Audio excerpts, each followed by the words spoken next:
Good day, my name is Ray Roberts. I am the managing partner of the Academic Partnership, and I want to spend a couple seconds with you today to talk about the importance of keeping your eyes on the prize. You notice here I have an image of Jeremy Rifkin's book, The Age of Access. I suggest that everyone get a copy of this book, download it online from Amazon or your Kindle onto your Kindle Fire. It's a great book that really highlights in detail what I will present to you today as it relates to keeping your eyes on the prize. It is very, very important that we keep our eyes on the prize, because in today's marketplace, in today's time, in 2017, there is a movement, there is a shift from what we know to be capitalism as we know it. There's a shift into a metamorphosis in a different type of capitalism, or as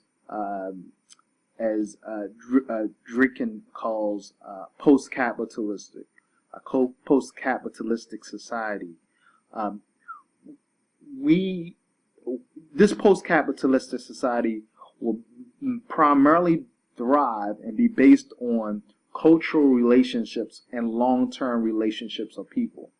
Now, you notice in the recent events of Charlottesville and the recent election of Donald Trump, there has been a lot of rhetoric about race. In a time that we're moving into what some were calling a post-racial society, now there's been a resurgence of this idea of race, this idea of hate, this idea of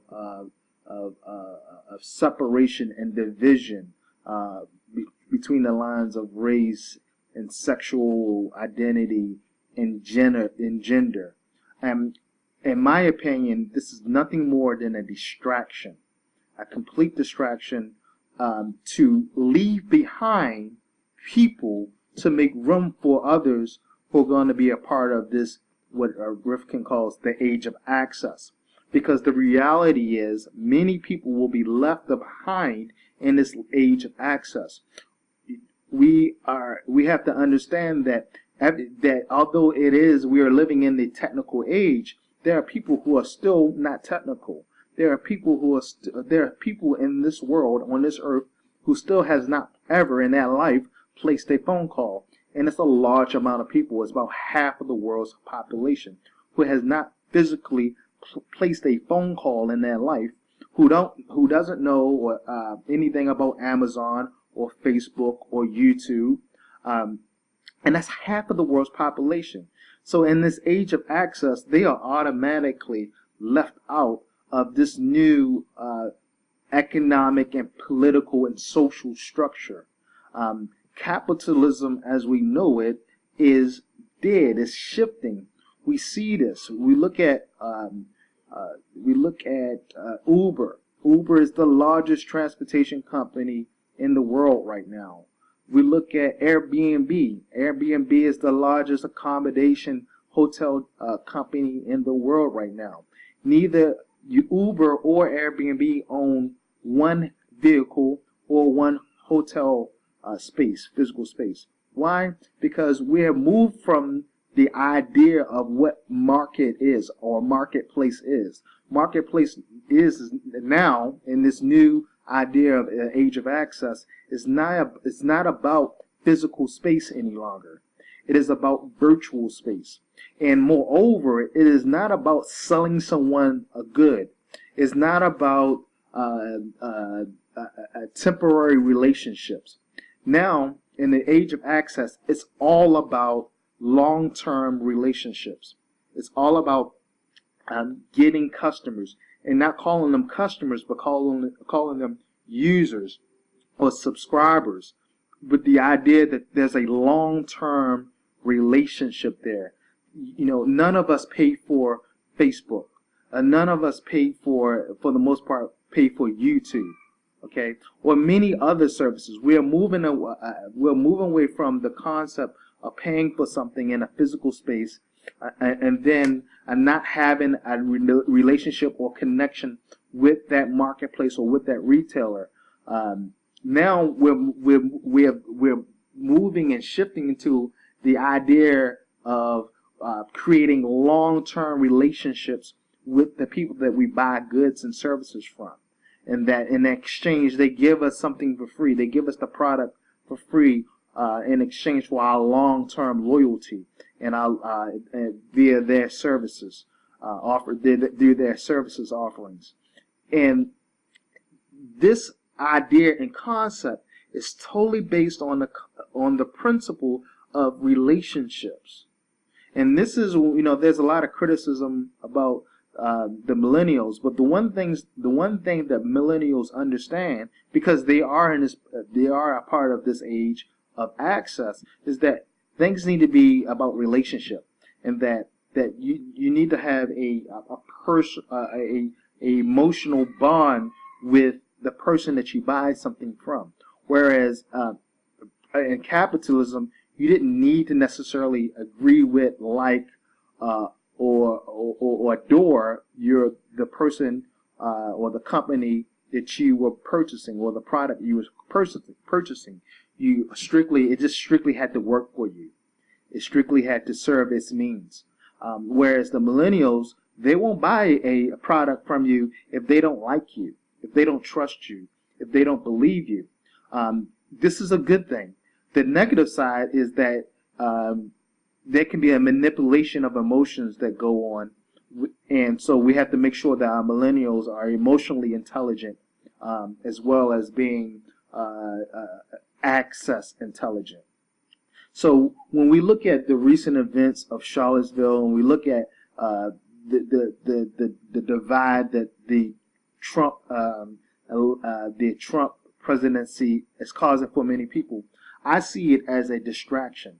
I see it as a move to make sure that we get the greatest amount of people outside of the age of access. Because if we create a nation, if we create a world that is continuously divided, that means only a few people will be part of the age of access. And instead of having a progression in idea and beliefs, and how we view humanity and how we do wealth distribution, we will have a digression. We will devolve. We will not evolve. And what we would end up is back into feudalism, back into the very principles that we fight against. Fascism will become the people who are outside the age of access. This will become their reality. And it's the very things they're fighting against. Why? Because they're not embracing the age of access. We have to sit down and understand that if we want to survive in the future, we have to work as one. As the Army slogan says, we have to be an army of one.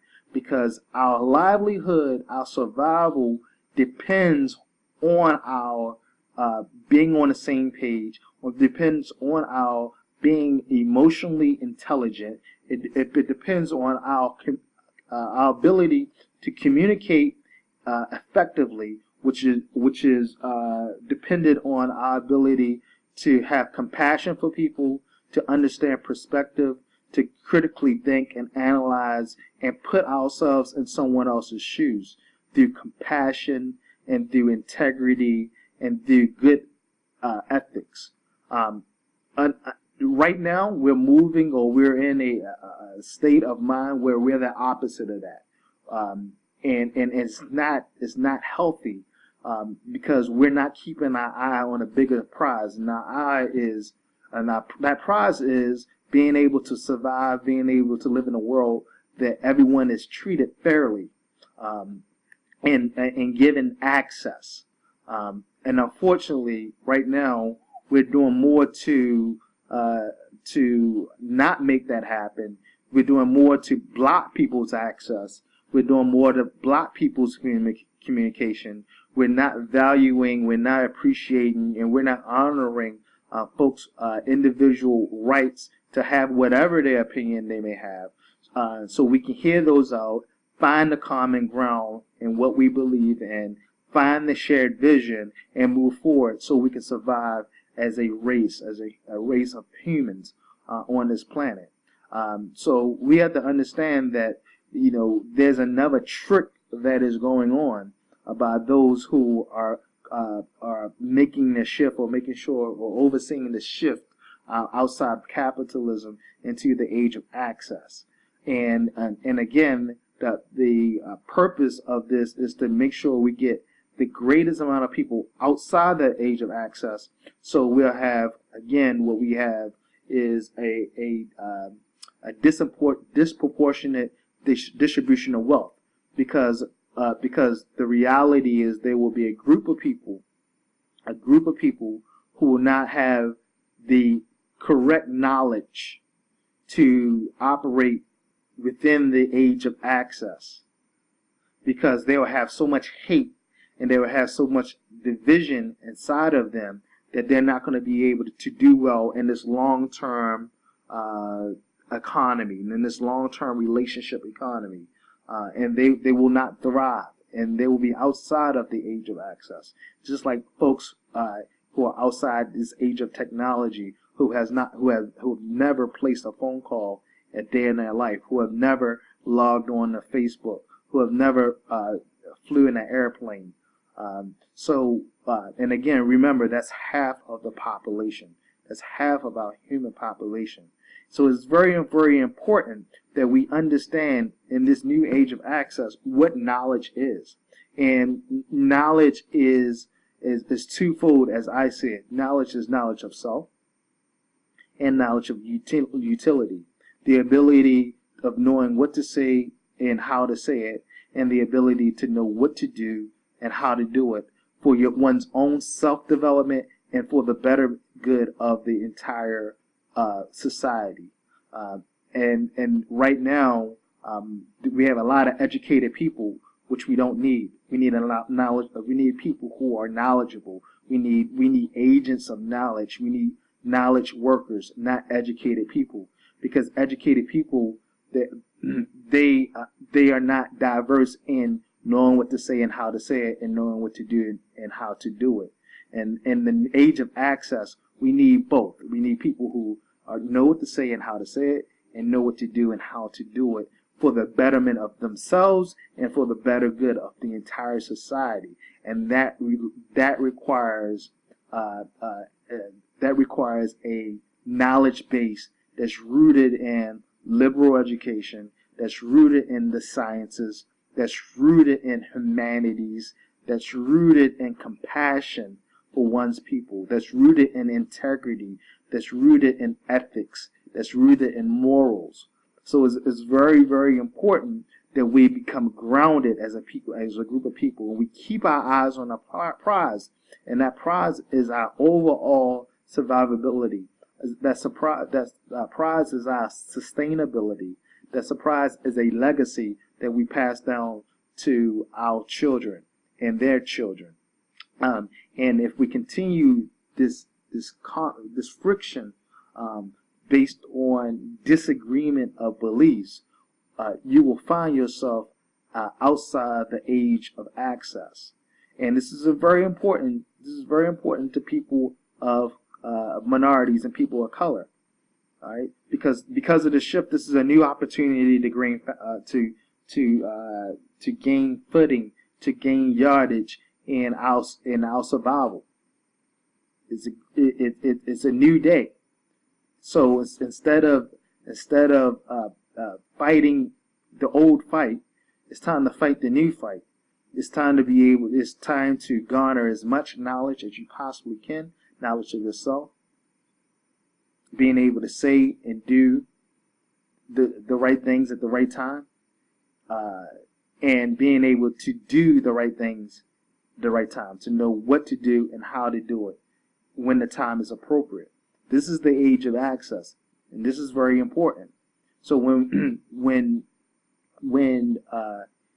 we face conflict, we have to be able to look at have a 360 degree point of view perspective. We need to be able to negotiate. We need to have the emotional intelligence to do what we need to do to survive and become sustainable. And that doesn't mean that you give up anything. That doesn't mean you capitulate. What that means is you negotiate. What that means is you develop long-term relationships with people so you can thrive. And that's what that means. So that means that our educational structures and our teachers must be people who are knowledge workers. These must be people who are dedicated to not only their self-development, but the self-development of the people that they teach. And it's not a 6-hour-a-day job. It's not a 9 to 5. It's a 24-hour-a-day job. And our teachers, our politicians, and our humanities workers, they must all be knowledge workers. They must all, it's imperative that they are knowledge workers. And if we don't get this right, teachers, if you don't understand the end game, if you don't commit yourself to being a knowledge worker, if you don't commit yourself to knowing your content area back and forth, to being able to connect, conceptualize, and contextualize what you're teaching to overall good, to your students, to the overall good of society, with the ideas of the age of access in mind. If you are still moving in a very antiquated way, if you're still following antiquated ways of pedagogical approaches, you will be left aside and you'll be leaving your students outside of the age of access. And this is very important. So teachers, we must get serious about who we are and what we do. We must know and understand trends. We must understand the students and who we are teaching. We must understand ourselves. We must be dedicated to teaching. We must be dedicated to teaching and learning. And I'm saying this because I am at heart a teacher. But the same thing applies to every profession: law enforcement, politicians, medical. But I'm speaking specifically to my teachers, because teachers, we create the politicians. We create the medical professionals. We create the law enforcement officers. What we do in our classrooms are very imperative, very crucial to how people perceive the world. So we must prepare ourselves in order to prepare our students for the age of access. We must deal in emotional intelligence. We must stop looking at things from a very monolithic point of view. We must look at things. We must look and appreciate diversity, because diversity will be the key in the age of access. Cultural management, providing cultural experiences, it will be the key to how the age of access thrives, how the age of access operates. And folks who don't appreciate diversity will be outside of this age of access, and they'll find themselves in modern day feudalism. They'll find themselves not being able to access. So I hope this talk sparks someone's interest. Please read Jeremy Rifkin's Age of Access. You can also read the Post Capitalistic Society by Rifkin. You can get these books online from Amazon. The good thing about buying things from Amazon, who understands the age of access, who they get you to become members and subscribers so you can come back to their platform, their virtual platform. There's no physical space, right? Amazon understands the age of access. So the great thing about that is when you buy these books from Amazon, you can read them from your mobile phones. Many of us have pretty large screens in our mobile phones or on your tablet or your computer. And I really suggest that you take the opportunity to read these books. The great thing about Amazon is they give you other suggestions based on the purchasing of those books that will help increase this idea of preparing ourselves for the age of access. Don't believe the hype. Public Enemy said, don't believe the hype. And trust me, right now you're getting a lot of hype. You're getting a lot of hype. And it is fake news. Trust me. It's fake news because it's not preparing you for the age of access. With that, thank you for your time. My teachers, please prepare your students for the age of access. Prepare yourselves. With that, have a blessed day.